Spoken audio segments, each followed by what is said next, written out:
बंटी कबूतर और टुनटुनी सब्जियों की खेती किया करते थे। उनके घर के बाहर उनका छोटा सा खेत था।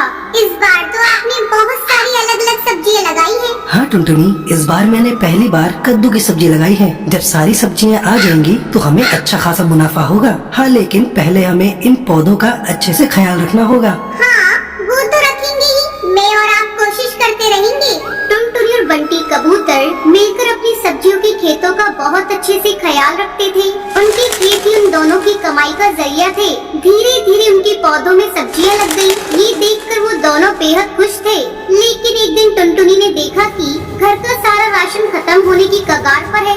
अजी सुनते हो, सारा राशन खत्म होने वाला है। आज आखिरी बार खाना बनाऊंगी। अच्छा, कोई बात नहीं, कल कुछ सब्जियां तोड़कर बाजार में बेच दूंगा, ठीक है? उस रात टुनटुनी और बंटी कबूतर सो गए। तभी तेज बारिश शुरू हो गई। बारिश के साथ तेज आंधी भी शुरू हो जाती है। मौसम अपना कहर बरसा रहा था। तभी एक बिजली की आवाज सुनकर टुनटुनी की नींद खुल गई। उसने बरसात की आवाज सुनी और अपने पति को उठाने लगी। अजी उठिए, उठिए, बाहर आंधी तूफान आया है। क्या? हाँ, आवाज सुनिए। जब बंटी कबूतर डाल पर आकर देखता है, तब तक तेज आंधी से सारे पेड़ पौधे उखड़ चुके थे। टुनटुनी, सारे पौधे उखड़ चुके हैं। हे राम! आप पहले अंदर आइए। बंटी कबूतर घर के अंदर आया और उसने दरवाजा बंद कर दिया।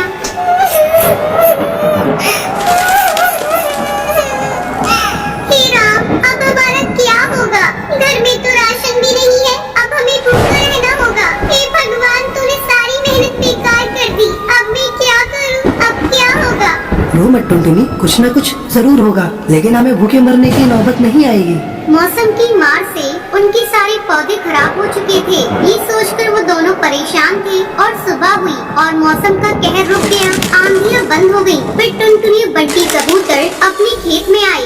यहाँ तो सब कुछ तितर बितर हो चुका है, सिवाय इस कद्दू के। तभी उनकी नजरों के सामने एक बड़ा सा कद्दू चमक रहा था।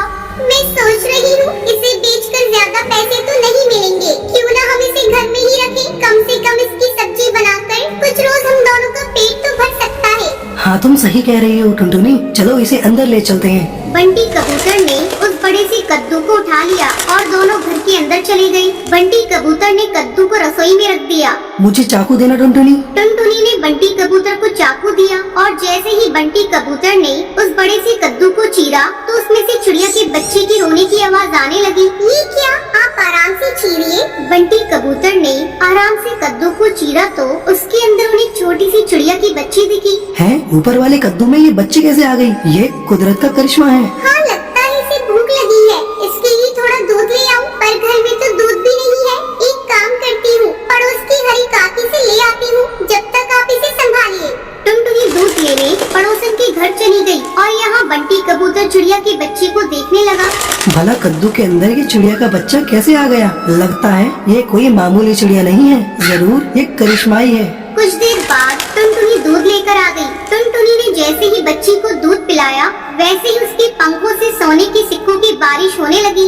सोने के सिक्के देखकर बंटी कबूतर और टुनटुनी दोनों हैरानी में पड़ गए। कहीं ये ख्वाब तो नहीं? नहीं, ये सब हकीकत है। ये चिड़िया कोई आम चिड़िया नहीं है, ये जरूर कोई जादुई चिड़िया है। अब हमें क्या करना चाहिए? हमें इसका अच्छे से ख्याल रखना चाहिए। जब तक इसके माता पिता नहीं मिल जाते। अब तक हम गरीब थे, लेकिन इतने सारे सोने से हम अमीर बन गए हैं, तो अब हमें गरीब पक्षियों की मदद करनी चाहिए। आप बिल्कुल सही कह रहे हैं। गरीबी की तकलीफ क्या है वो हमें ही पता है। टुनटुनी और बंटी कबूतर ने उस चिड़िया का बहुत अच्छे से ख्याल रखा और सोना बेचकर मिले हुए पैसों से दोनों ने गरीब पक्षियों की मदद करना शुरू कर दिया। वो दोनों रोज जंगल के गरीब पक्षियों को खाना बांटा करते थे। ऊपर वाला तुम्हें हमेशा बरकत दे। शुक्रिया कालू कौवे, शुक्रिया। टुनटुनी और बंटी कबूतर गरीब पक्षियों की मदद करके अपना जीवन खुशी खुशी बिताने लगते हैं।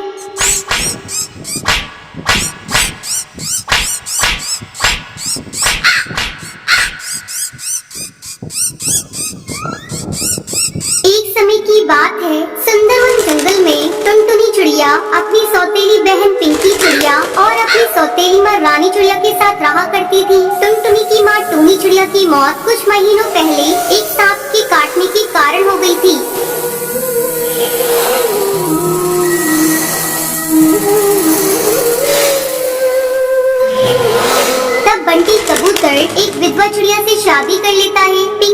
चिड़िया उसी की बेटी थी। पिंकी चिड़िया टुनटुनी पर बहुत अत्याचार करती थी।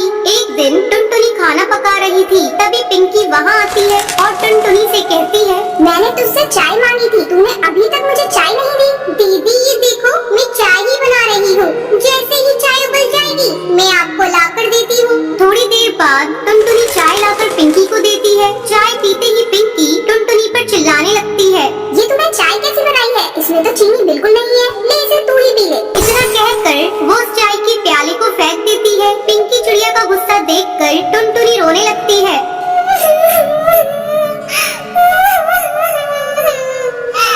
टुनटुनी की रोने की आवाज सुनकर रानी चिड़िया वहाँ आती है। तब टुनटुनी रोते हुए उससे कहती है,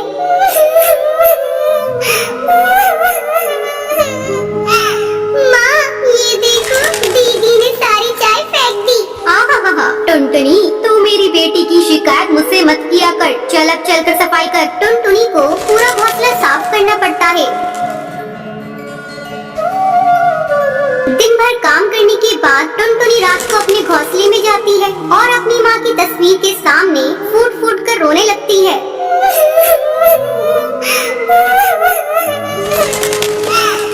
माँ तुम मुझे छोड़कर कहाँ चली गई? पिंकी चिड़िया मुझे बहुत सताती है, पापा भी अब मुझसे पहले की तरह प्यार नहीं करते।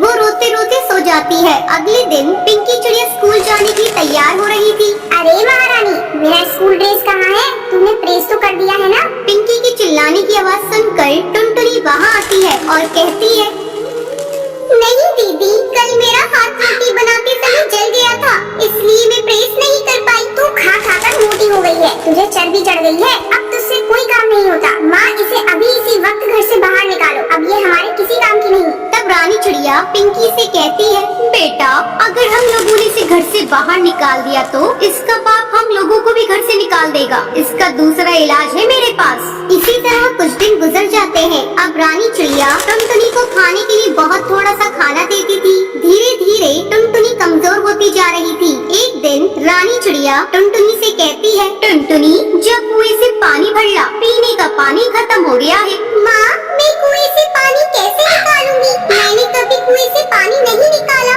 मैं कुएं में गिर जाऊंगी। तू डरती क्यों है? तेरे साथ पिंकी चिड़िया भी जा रही है। हिम्मत करके टुनटुनी पानी भरने के लिए कुएं पर जाती है। जैसे ही वो कुएं से पानी निकालने लगती है, पिंकी चिड़िया उसे कुएं में धक्का देने के लिए जाती है। पिंकी चिड़िया का बैलेंस बिगड़ जाता है और वो कुएं में गिर जाती है।